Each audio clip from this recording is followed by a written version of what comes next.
What's the word with y'all boys, man? I'm back at you with another video. Today, reacting to, is Cooper Flagg really worth the hype? Now, before we even get into it, man, I don't know what he's finna talk about in this video. It's probably gonna be about his first summer league game or something like that. So let me touch on it. Though I might say he had a pretty bad first game, but so did Wemby though. So did Wemby. So yeah, I don't know why most people are really trying to crucify his first game. But then his second game, he popped off. So you know what I'm saying? They balance out. But that first game could have been because of, you know what I'm saying, first game jitters or whatever. Same thing with Wemby, man. Shit. Before we really discuss if he's worth the hype or not, we gotta wait until the regular season, man. We gotta see what he does regular season. But yeah, man, let's get straight to it, man. Know when you're watching the beginnings of an all-time great talent, not just elite or exceptional talent, but the kind of player you could say appears once in a generation. Usually the signs are there. National acclaim at an early age, the masses becoming familiar with your name long before you even step foot on an NBA court, throw in a few viral performances, jaw-dropping physical gifts, a Sports Illustrated cover, and you've got yourself a recipe for what can easily be assumed as the next great NBA superstar. To be good, though, bro, for sure. The only problem is we are terrible at predicting truly generational talent. For every player that gets slapped with the label of being generational and lives up to it, there's about 10 more who don't even come close. But what do you call a player who was given the description of generational really at 16 years old, went toe-to-toe with LeBron as a high schooler, and was projected to go first overall in the NBA draft 3 years before he was even eligible for the draft? Cooper Flagg has faced some of the highest expectations of any recent NBA prospect, and up to this point has exceeded all of them. But even after becoming one of the most obvious first overall picks in recent draft history, some fans, justifiably, still have their doubts. Yeah, I ain't gonna lie, this game was bad, but it wasn't. I mean, yeah, it's summer league though, so it was bad. Opinions ranging from he could be the greatest player of an entire era, all the way to he's one of the most overrated prospects we've seen recently. After missing on numerous alleged generational prospects in recent years, it's clear why some fans are hesitant to give such a... Hey, but Andrew Wiggins revived his career a little bit though. No bullshit with the Golden State Warriors. You know what I'm saying? It just sucks we had to trade him for Jimmy, but hey, man.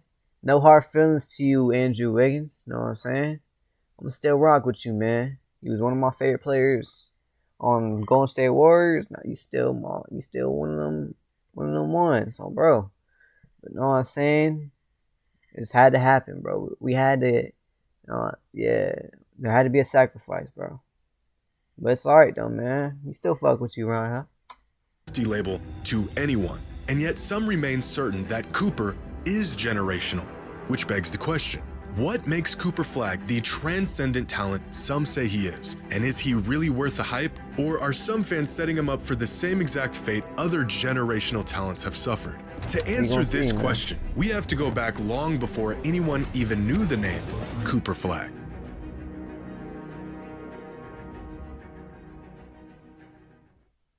Today's video is sponsored by SeatGeek. Whether you're I'm not getting sponsored too, so you know what I'm saying, we gotta skip those. No funny shit. Gotta skip In December of 2021, a news publication out of Maine wrote a piece about a basketball prodigy who was starting to gain attention not just around the state, but around the country, describing him as a talent they had never seen before. A 6'7", supremely gifted 14-year-old. Local coaches and scouts knew immediately they were onto something special and early, because this would be one of the first mentions of the name Cooper Flagg, a freshman who had yet to play a single game of high school ball, who many agreed they had never seen the likes of. Over the next 2 years, Cooper quickly became a national headline, transferring to Montverde Academy and rising up the high school rankings. By the end of his sophomore season, it became clear that Cooper was, in fact, a talent unlike anything else in the country. The secret was out. Cooper Flagg may just be next up. A conversation that led to this. The first mention of Cooper Flagg not just as a great prospect, but as a generational prospect. This came out following a successful summer season where Hey, Flagg but jumped man, the Mavs are gonna be exciting this year for sure, bro. up national For rankings from a sure. five-star Even though prospect I don't to think the Kyrie's able to play consensus this number year, one right? player in the country in his I class. forgot when he Like got many others injured. before him, the towering propositions about his game and what he might become began to ramp up. I know he gonna bounce But back being though, for called sure. generational Most isn't definitely. necessarily out of the norm for prospects of this caliber. However, what is out of the norm is the fact that this article was published on August 3rd, 2023, when Cooper was just 16 years old. At the time, 3 years away from being draft eligible. His incredible physical tools and NBA readiness already putting him in conversations with prospects like LeBron, AD, Zion, and Wemby before he even started his junior season in high school. But turns out that junior season would never come. Because just a week after getting compared to the best prospects of the 21st century, Cooper broke headlines when he decided to jump up a year and reclassify from the class of 2025 to the class of 2024. The result of Flagg jumping up a class and bypassing an entire season of basketball, he not only instantly became the #1 player in the country against players 1 to 2 years older than him, overnight, he became the favorite to be selected first overall in the 2025 NBA draft. As a 16-year-old who had just finished his sophomore year of high school.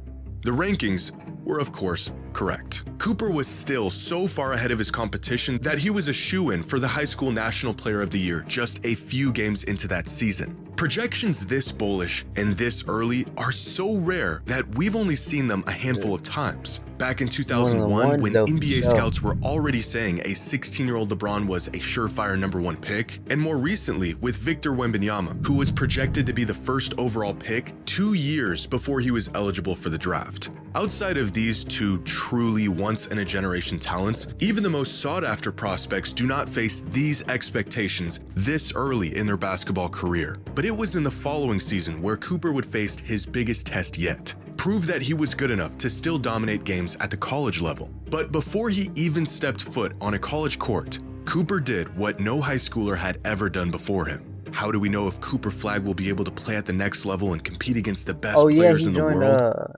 Well, Team USA, because he already played them.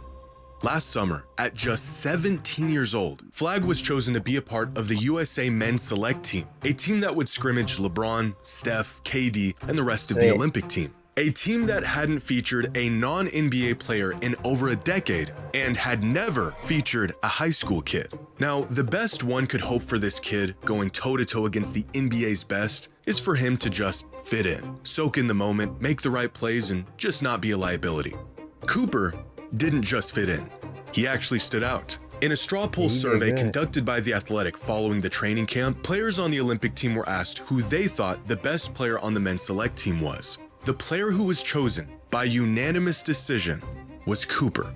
A team loaded with some of the brightest young NBA talents, and it was the 17-year-old kid that played better than all of them. By the end of the summer, Cooper had already checked off every generational box. He received national acclaim. He was way ahead of schedule in his frame and development to the point where it just wasn't even fair. He went from dominating his class to dominating the country to playing and holding his own against the best players in the world. And of course, he had earned the generational label. The next challenge in front of him was college, which at that point wasn't really a challenge at all. As the second youngest player in the entire country, Cooper immediately became the best player in college basketball, putting up 19, 7, and 4 a game as statistically the best offensive player in the country and a top 5 defensive player in the country. His measurables, defensive instincts, and polished offensive game drawing comparisons to Jason Tatum, Scottie Pippen, I can't wait and for the first regular season game though, bro. Kawhi Leonard. The kid played half of the season as a 17-year-old and won National Player of the Year. But to put into perspective just how incredible Cooper's freshman season at Duke was, here are the top 250 players in college basketball last season, represented by age on the x-axis and box plus minus on the y-axis. This chart represents the top 10% of all college basketball players this past season, and it tells the story of what NBA teams are looking for when assessing talent and who stands out amongst their peers. Up here are some of the best players in the country last season, the vast majority of them on the older end of college sports, 22, 23, even 24-year-olds. But the NBA isn't necessarily looking for the best prospects, they're looking for prospects with the most upside, young guys who have the highest ceiling. And this becomes clear if we highlight all 30 players selected in the first round of the 2025 NBA draft.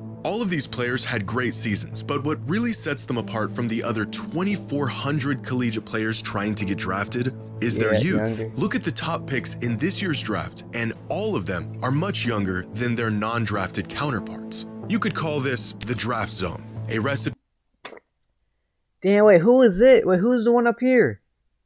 Because I didn't really watch college ball like that, but dang, he all the way up there, he didn't get drafted? of being elite and extremely young, and landing here will greatly increase your odds of making it to the league. It's not just about being good, it's about being good early and having the potential to get a whole lot better.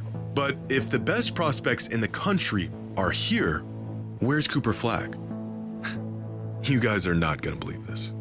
He's up here, all by himself. Damn. A kid that was supposed to still be in high school as by far the best player in the country with the most upside. It is not a stretch to say Cooper Flagg is a generational talent.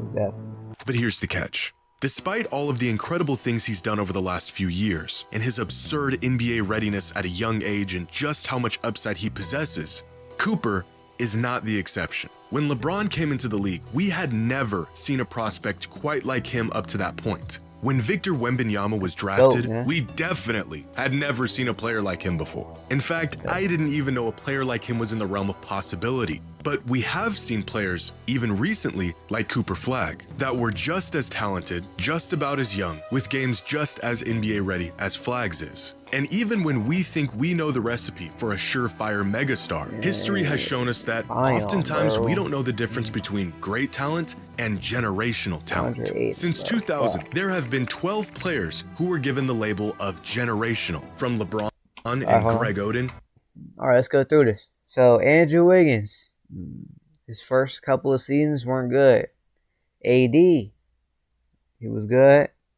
Blake Griffin, his first seasons on the Clippers, pretty good. Then declined. Greg Oden, oh shit. Dwight Howard, first seasons were good, man. You know what I'm saying? Then obviously, like after what team was he originally on? I think Charlotte, and then but yeah, you know what I'm saying, after what was it, like after 2015? Somewhere around there he started declining a lot. LeBron James, man, you know that's the GOAT, man. Ben Simmons, fuck, bro. After that playoff series with I forgot, that shit was I've been losing track of time, but that shit was like, fuck.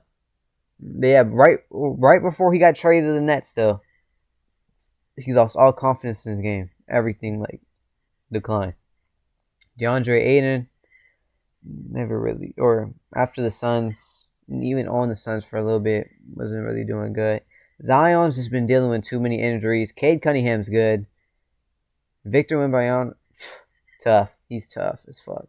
Cooper Flagg, man, we still haven't seen, but hey, man, he's gonna be good. And Wemby. Now, for many of these names, similar to Cooper Flagg, their title as generational was accepted, but not by everyone. Like Greg Oden back in 2007, who truly did look like a once-in-a-generation big man coming out of college. Him getting selected over Kevin Durant is about all the evidence you need of that. Same with Zion Williamson in 2019, another incredibly hyped prospect with superstar potential who blew the doors off of college basketball for a season, but has been completely derailed thanks to injuries. 12 proclaimed generational prospects in 26 years, or about one projected generational talent every other year, is a gross overestimation not just of talent, but how often this kind of talent comes around. Among the true generational talents, and the ones who had the potential to be one, are the players who were thrown into a conversation they should have never been in. Dwight Howard and Anthony Davis are both incredible Hall of Famers, but still not quite generational. Andrew Wiggins and Ben Simmons looked the part, but fell short by about a mile.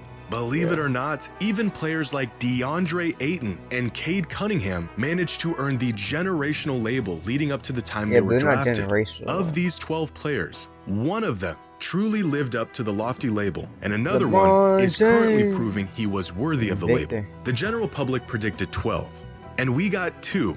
No matter how many players we claim to be generational, turns out once in a generation truly means once in a generation. And with Wemby clearly being the guy of this era, we may not be due for another generational talent for quite some time. What are the odds Cooper lives up to the absolute upper end of the ceiling people have placed on him?